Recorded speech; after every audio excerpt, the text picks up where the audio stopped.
Welcome back. We are heading out for another long run on a Sunday. Got through the polar vortex, and yeah, today it's like 0, I think. -1, feels like -1, something like that.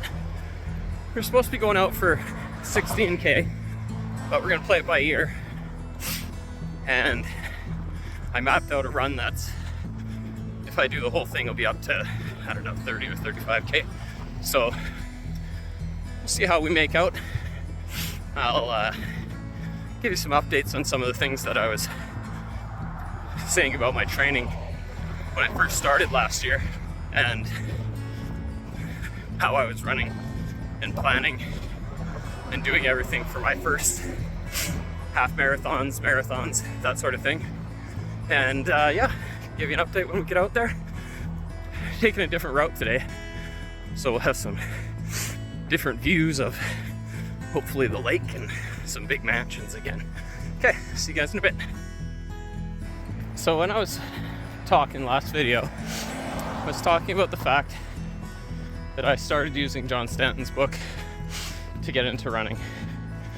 The main reason I started using that book and doing all of the programs inside of it was because he was pretty well known, and the Running Room is a company that he founded in Canada.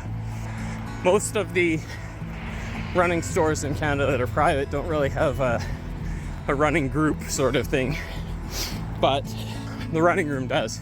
So you can go there and train for different races, get some free advice.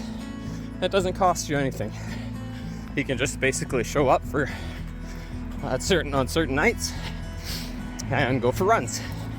When I bought his book and get a little bit more into distance running, the one thing I liked about it was that it offered an option for using 10-minute runs and 1-minute walks.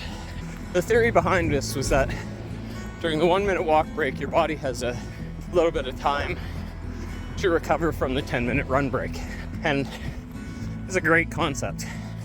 The only problem is, as a competitive person, when I would go out for runs, I had looked at half marathons to complete under 3 hours or to complete under 2.5 hours.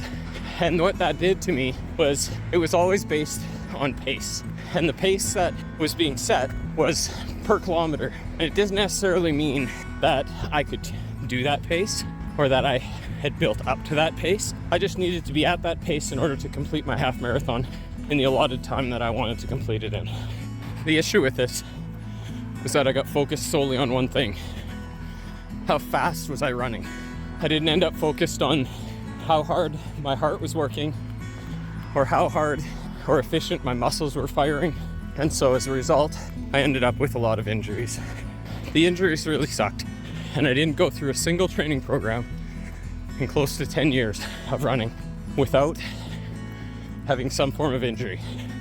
Ankle, plantar fasciitis, tight calves, hamstrings, knees, hips, hip flexors, you name it, I had it. This was the only drawback that I had so far with the John Stanton book.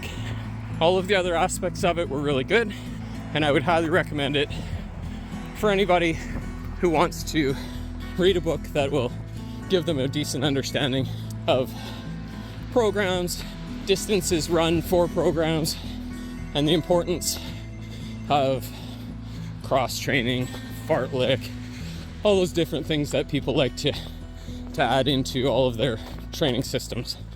And that helped me along, like I said, for my first decade of running.